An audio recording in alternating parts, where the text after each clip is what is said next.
Sou Daniela Zupo, com meus discos, meus livros, e hoje... Aí eu falo e mostro, sim? Espera aí que entrou um cachorro aqui. Temos um cachorro hoje. Vamos começar de novo? Vamos trocar? Porque senão eu vou ter que ficar praticamente aqui, senão vai rolar aquela coisa que você falou, pegar ele muito. Tá. Aqui não tem mais espaço. Mas dá pra manter a abertura, aquela? abertura ali dá. Tá, então só trocar. Mas tudo bem, é bom que a gente aqueceu.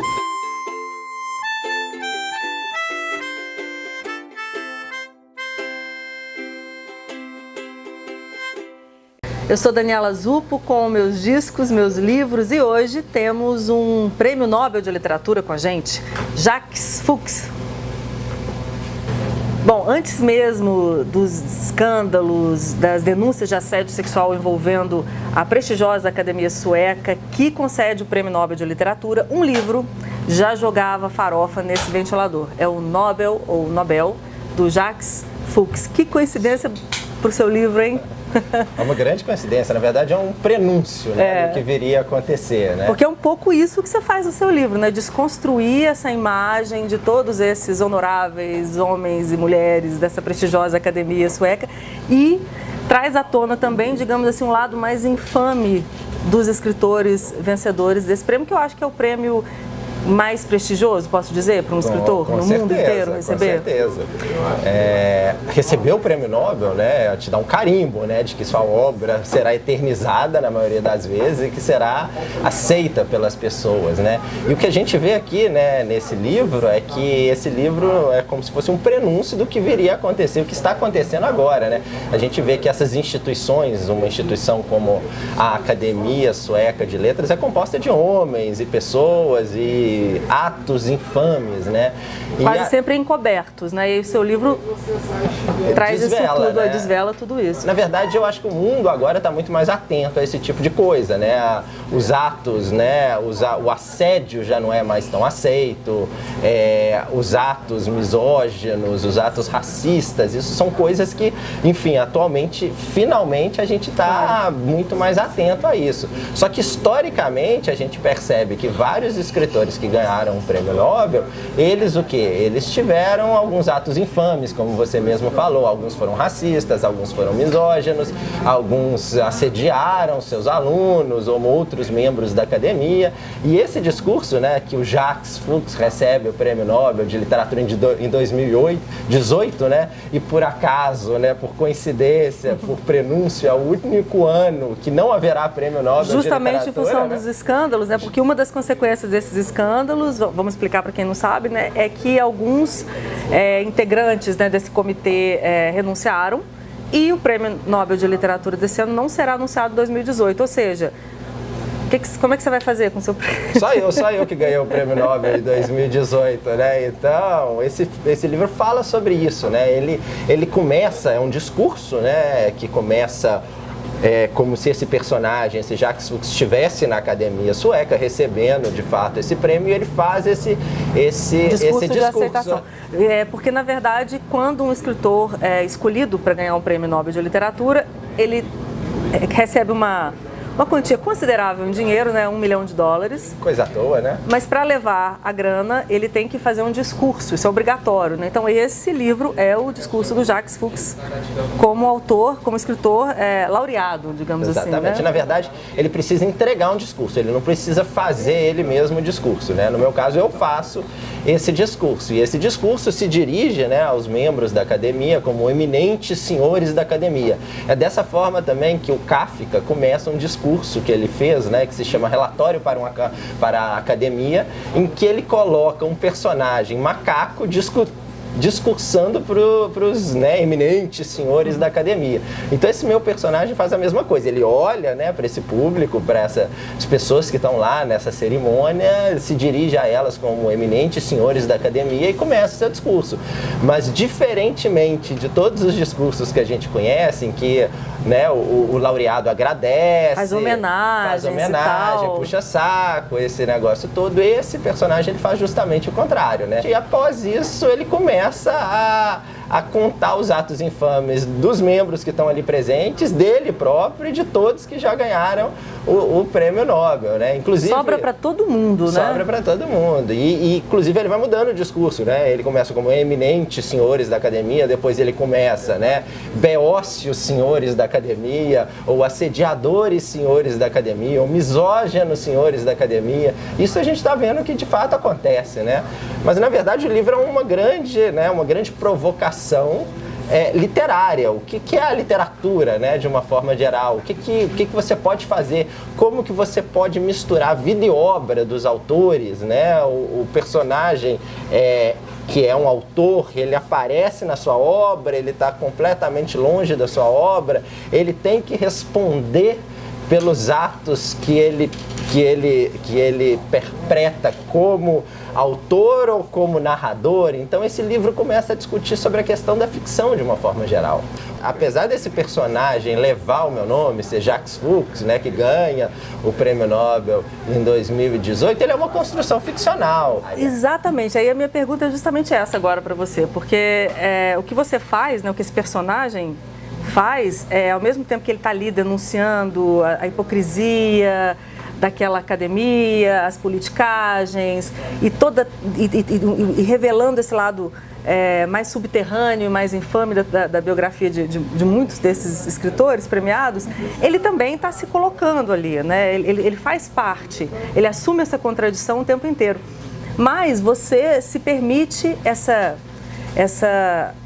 adulteração, essa corrupção de algumas passagens da trajetória desses escritores. Isso não te deu nenhum problema até hoje? Assim, as pessoas entendem que você está ali ficcionalizando também essas biografias? Eu acho que o pacto inicial é o pacto da ficção, né? Qual que é o pacto que eu proponho nesse livro?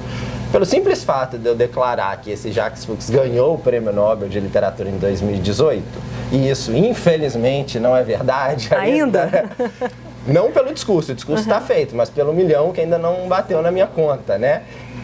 O que acontece aí? Tem um pacto com o leitor, não tem? Então vamos supor que o Jacques Fuchs ganhou de fato o Prêmio Nobel. Então tem um pacto da ficção, não é? Então essas histórias que ele conta, que são muitas histórias verdadeiras, com aspas, né? Eu não vejo a ficção como uma mentira, mas um complemento, uma forma de compreensão da realidade.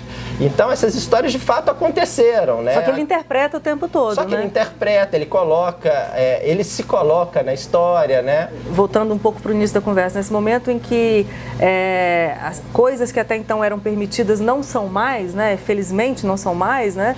Mas a gente vê aí grandes diretores de cinema, grandes autores sendo questionados na sua obra por questões que são da esfera privada, né? Então eu acho que nesse sentido também o seu livro tem esse espírito do tempo, assim, ele representa um pouco ele pode ser lido também sob essa perspectiva, né? Sim, tem o caso do Derek Walcott, que é um poeta caribenho que ganha o Prêmio Nobel de Literatura e logo em seguida ele se candidata a um cargo super prestigioso de poesia na Universidade de Oxford, né?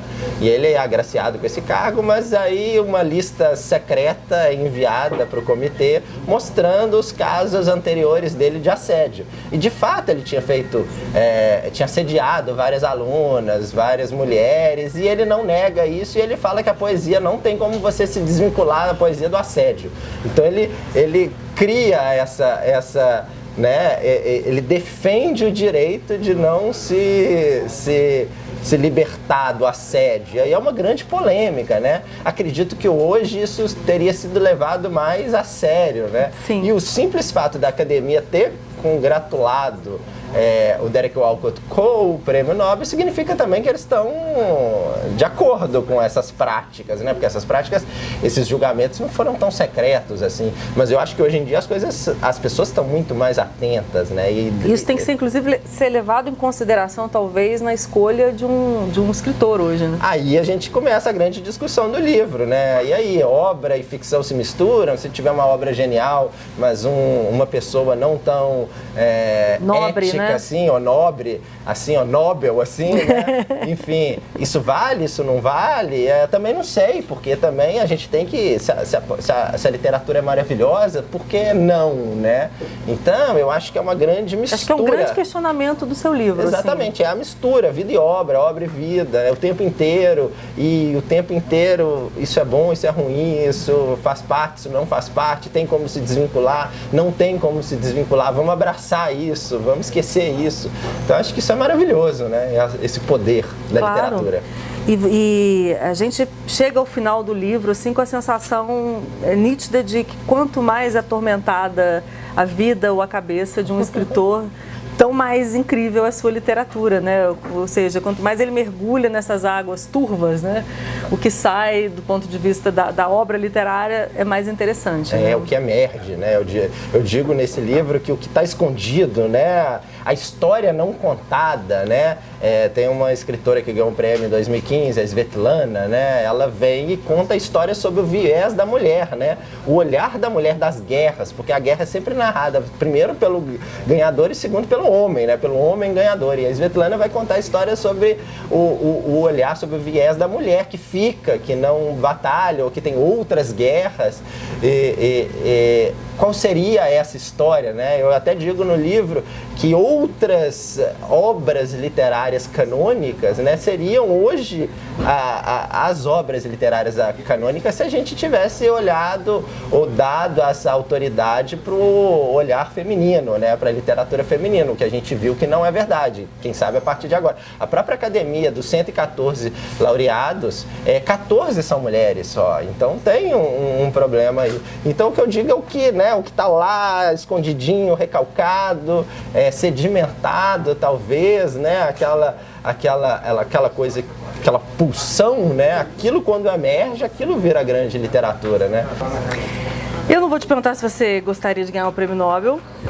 Porque é óbvio, né? A pergunta seria bastante tola. Mas depois desse livro, né, pensando nisso, né, me peguei de novo pensando nisso, que não temos, né, um autor brasileiro que tenha recebido esse prêmio. E aí a gente é obrigado a pensar em alguns gênios da literatura brasileira, inclusive em gênios da literatura em língua portuguesa, como o próprio Fernando Pessoa, né? O único a ganhar foi o Saramago, né? Por quê? Você tem uma explicação para isso? A gente teve um momento literário, que foi esse boom latino-americano, né, em que vários escritores de língua espanhola ganharam o prêmio Nobel, né, e o Brasil não entrou nessa onda, né, então a gente teve vários escritores, o Astúrias, o Gabriel Garcia Marques, o Vargas Llosa, eles ganharam o prêmio Nobel. O Brasil não entrou, né, nessa onda de prêmios Nobel. Acho que faltou um momento, né, histórico, o Brasil não entrou nessa onda, acho que, enfim, faltou sorte também, né, porque a gente teve grandes escritores de tamanho talvez superior a muitos outros agraciados, né? O Guimarães Rosa, o Machado de Assis, a Clarice Lispector. Para mim esses três são superiores, muito superiores a muitos outros. Mas a grande questão do Nobel também não é, né, grandiosidade aí, literária, né? Tem um jogo político, tem mil coisas, né, que a gente está vendo agora. Enfim, mas que sempre estiveram lá. Sempre estiveram lá. Estamos vendo por agora. Isso que esses laureados foram laureados. Talvez se não tivesse existido isso, outros teriam sido laureados, né? Nobel, do Jacques Fuchs, sai pela editora José Olímpio, que é a sua editora atual, né? Exatamente. Então, recomendadíssima leitura. Obrigada pela sua presença. Foi ótimo, foi ótimo. Até a próxima. Até a próxima. Espero que com $1 milhão no bolso, né? Eu também. Aliás, o que você vai fazer com esse dinheiro todo? Eu vou continuar escrevendo. Bom, se você gostou da conversa, se inscreva no meu canal e toque a campainha para receber os vídeos novos. Saúde, paz, livros e discos para todo mundo. Gente, atenção, atenção. Livraria Quixote. Vai hoje? Hoje no Metrópolis, da TV Cultura. Espero que eles deem. E o meu livro está atrás do Jacques Fuchs. Olha o marketing espontâneo. E todo mundo ligando, né? Não, o livro mundo dela mandando mensagem. rouba a cena, né? Esses dois olhos aqui, plaft. E todo mundo mandando mensagem, quero Nobel, né? Pois Parece é, até que eu sou um best-seller. Cara, teve essa coincidência, né? Óbvio. Duas pessoas procurando, quando você estava gravando aqui, antes do programa ao ar, as pessoas já estão perguntando. Imagina, Eu sou o próximo Paulo Coelho, não, sem dúvida. imagina depois que o programa tiver ido pro ar. Então eu já vou fazer pilhas de Nobel aqui. Né? Eu acho que eu sou o próximo Paulo Coelho, né? Eu vou vender 400 milhões de livros, vou ter lá meu castelo, na puta que pariu. Você vai morar em Genebra também? Vai morar em Genebra também? Morar não, vou comprar Genebra pra ele, né? Hoje a literatura dá mais dinheiro que antes, na época do Paulo Coelho, né?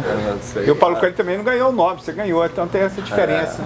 O Paulo é muito engraçado, né? Porque o cara vende pra caralho, é super, né? Que ele não é reconhecido pela crítica, né? Enquanto os que são Mas é reconhecidos pela aquela crítica história do cara, é aquela história da Janis Joplin, assim, que foi lá e cantou e encantou o mundo inteiro. E quando ela voltava para a cidadezinha dela lá no Texas, conhecia ela. não, ela parece que ela fazia tudo para mostrar para aquela turma do Texas Exatamente. que ela era uma figura cool e legal, né? Dela, Ué. que era uma figura legal, mas a galera não ia com a cara dela. Não, porque ela sofreu bullying a vida inteira, né? Lá. Ela era a vida dela, quase uma tipo persona. Drummond, Então, quer dizer, o Todos cara nós conquista o nascemos mundo, mas continua rejeitado na Serra Natal, trágico. né? Eu, se fosse Paulo Coelho, eu não tava nem aí. Tava nem aí. Eu ficava andando assim, ó, se que eu fosse Paulo bobagem.